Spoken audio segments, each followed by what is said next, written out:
یہاں آپ نے فرمایا وَلِلْكَافِرِينَ عَذَابٌ مُّهِينٌ، کافروں کے لیے رب نے ذلت کا عذاب رکھا ہے۔ مفسرین فرماتے ہیں ایمان والا رسول اللہ کا غلام اگر کوئی اپنے غلط اعمال کی وجہ سے جہنم میں چلا بھی گیا اسے ذلت کا عذاب نہیں ہوگا۔ سبحان اللہ، سبحان اللہ، سبحان اللہ، سبحان اللہ، سزا تو ملے گی، سبحان اللہ، سبحان اللہ۔ اللہ چاہے تو معافی فرما دے گا، لیکن اگر عذاب دے گا بھی ذلت والا نہیں دے گا۔ عزت بہرحال ایمان والے کی وہاں بھی قائم رہے گی، اس لیے کہ اللہ کا اپنے ٹھہر گرامی ہے وَلِلَّهِ الْعِزَّةُ وَلِرَسُولِهِ وَلِلْمُؤْمِنِينَ، فرمایا عزت اللہ کے لیے، عزت مجھے بولیے اللہ کے لیے۔ آپ مجھے بولیں گے تو آپ کو بڑا زبردست تحفہ دوں گا، بڑا زبردست تحفہ دوں گا آپ کو۔ اللہ اکبر، وَلِلَّهِ الْعِزَّةُ، عزت کس کے لیے؟ اللہ کے لیے، وَلِرَسُولِهِ، اور اس کے رسول کے لیے، وَلِلْمُؤْمِنِينَ، اور ایمان والوں کے لیے۔ عزت ان تین کے علاوہ کسی اور کے لیے ہے ہی نہیں۔ کافر بادشاہ ہی کیوں نہ ہو، بے دین پوری دنیا کا حکمران ہی کیوں نہ بن جائے، جتنی بڑی فوج اکٹھی کر دے، جتنا مرضی پیسہ اکٹھا کر دے، جتنا بڑا سپہ سالار بن جائے، عزت اس کے لیے نہیں ہے۔ عزت ایمان والوں کے لیے، عزت رسولوں کے لیے، عزت اللہ کے لیے۔ اب تحفہ جو آپ کو دینا ہے وہ تحفہ کیا ہے؟ اب میں یہ پوچھتا ہوں، جو بندہ یہ کہے باغ شہر ہی کوئی نہیں، یہ عزت والا جملہ ہے؟ مجھے بتائیے نا، یہ ان کی عزت کر رہا ہے؟ اور میں کہتا ہوں اگر ظالم کسی استاد سے تم نے قرآن پڑھا ہوتا، کسی صحیح العقیدہ عالم دین سے تم نے قرآن پڑھا ہوتا تو تمہیں پتہ چلتا ایمان والا ہوتا ہی عزت والا ہے، اور جو کوئی شے نہ ہو اس کی بھی عزت ہوتی کوئی نہیں ہے۔ یہ تم نے کہاں سے سیکھ لیا؟ باقی شے ہی کوئی نہیں، بلکہ اب تو بہت اوپر چلا گیا ہے نا، اب تو کہتے ہیں صحابی شے ہی کوئی نہیں، اب تو یہاں تک چلا گیا۔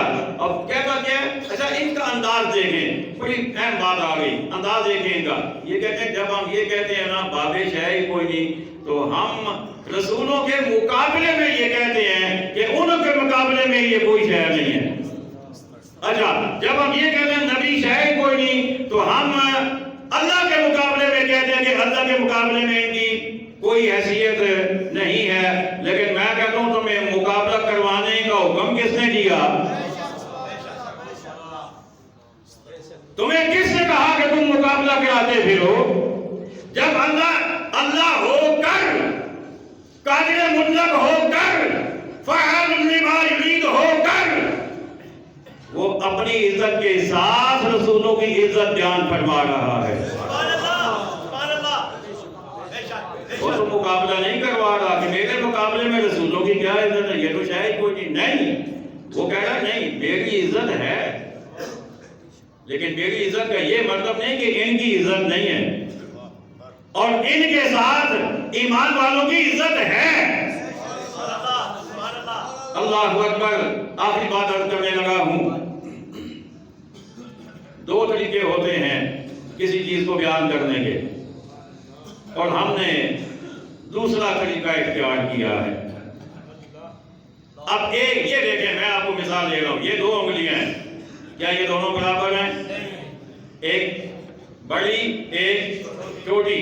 اب ایک طریقہ یہ ہے بیان کرنے کا کہ یہ انگلی چھوٹی ہے اس سے، اب سمجھ آ گئی؟ اور دوسرا طریقہ یہ ہے یہ انگلی بڑی ہے اس سے۔ بات تو ایک ہی ہے، یہ سمجھ آ گئی ہے؟ لیکن قرآن کیا کہتا ہے؟ قرآن کا انداز جو ہے وہ اور ہے۔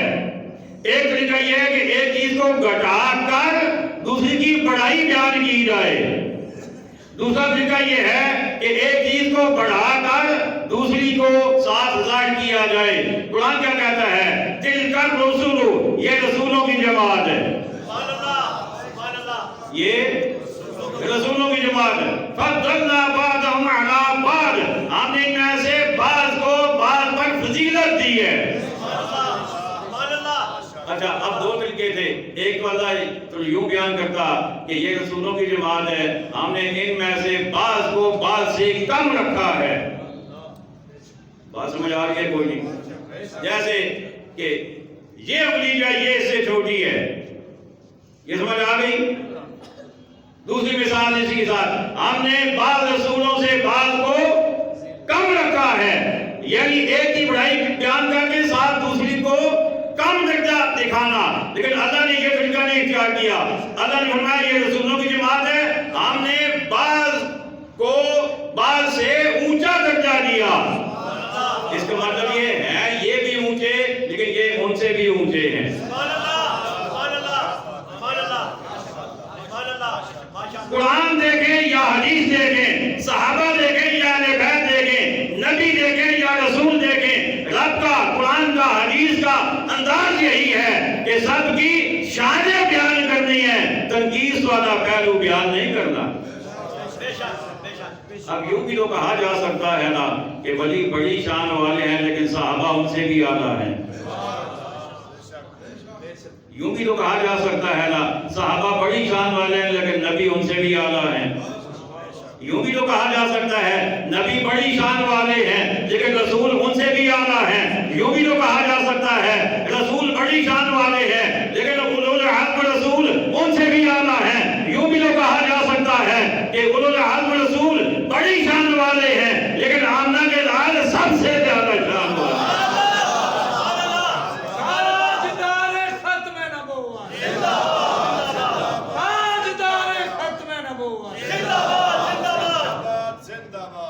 نیچے سے اوپر بھی جائے نا تو بات وہی ہے، اوپر سے نیچے آئے بات وہی ہے.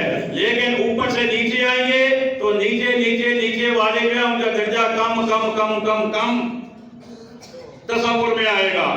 لیکن نیچے سے اوپر جائیں گے تو سب کا درجہ اونچا، اس سے اونچا، اس سے اونچا، اس سے اونچا نظر آئے گا. سبحان اللہ سبحان اللہ سبحان اللہ. قرآن نے ہمیں جو انداز سکھایا ہے وہ یہ نہیں بابے شاعری کوئی نہیں. قرآن نے یہ سکھایا ہے کہ بابے تو وہ ہیں کہ بابے اگر کسی کی طرف رحمت کی نظر کر دیں تو اللہ بھی کرم فرما دیتا. سبحان اللہ سبحان اللہ سبحان اللہ. حدیث قدسی ہے، پوری نہیں بیان کروں گا. آقا علیہ الصلوۃ والسلام فرماتے ہیں رب کا ارشاد غلامی ہے کہ میرا بندہ نوافل پڑھ پڑھ کے میرا اتنا قرب اختیار کر دیتا ہے پھر میں اس کی زبان بن جاتا ہوں. لیکن یعنی مطلب کیا کہ بظاہر زبان اس کی ہوتی ہے لیکن اس کے پیچھے کلام میرا ہوتا ہے. سبحان اللہ پھر جب وہ کہتا ہے نا جا تجھے بیٹا دیا، سبحان اللہ بات سمجھ رہی ہے کوئی؟ سبحان اللہ. پھر جب وہ کہتا ہے جا تجھے بیٹا دیا تو یہ بابا کیسے دے سکتا ہے بھائی؟ میں نے کہا بابا نہیں دے سکتا لیکن بابے کا اللہ کے یہاں مقام اتنا ہے. اللہ کہتا تمہیں بابا نظر آ رہا ہے، زبان تمہیں اس کی نظر آ رہی ہے لیکن اس کا مرتبہ مقام یہ ہے کہ جب تک میرا اشارہ نہ ہو، جب تک میری منشا نہ ہو یہ بولتا ہی نہیں ہے. سبحان اللہ سبحان اللہ. اور جب یہ بولتا ہے تو میری مرضی سے بولتا ہے. سبحان اللہ سبحان اللہ. یہ تو ولی کا مقام ہے، پھر نبی کا مقام، سبحان اللہ سبحان اللہ. پھر نبیوں کے نبی کا مقام. سبحان اللہ اللہ اکبر. ہماری توحید تو یہ ہے، سبحان اللہ لوگوں کی توحید مختلف قسم کی ہے. سبحان اللہ. نوجوانوں سے ضرور کہوں گا اور آپ نے وعدہ کرنا ہے، میں ہاتھ تو نہیں اٹھاؤں گا لیکن آپ نے وعدہ کرنا ہے کسی ایسے بندے کو آپ نے نہیں سننا جو آپ کے عقیدے کا نہیں ہے. سوشل میڈیا کا دور ہے، نہیں سننا آپ نے جب تک آپ کے عقیدے کا نہیں ہے اور آپ کے عقیدے کا بھی جو مستند بندہ ہو. اس کی وجہ پتہ ہے کیا ہے؟ آپ سنیں گے بعد میں پھر آپ فون کریں گے کہ صاحب وہ ایک کلپ آیا ہے ذرا دسو نا. میں دن کو کتنے بندوں کے کلپ کی وضاحت کروں گا، کتنے بندوں کو کلپ کی میں وضاحت کروں گا. اس لیے کسی ایرے ویرے نتو خیر کا سننا ہی نہیں ہے. سنے ہیرو سے جو آپ کے مسلک کا بندہ ہے، جو صحیح العقیدہ ہے. آوارہ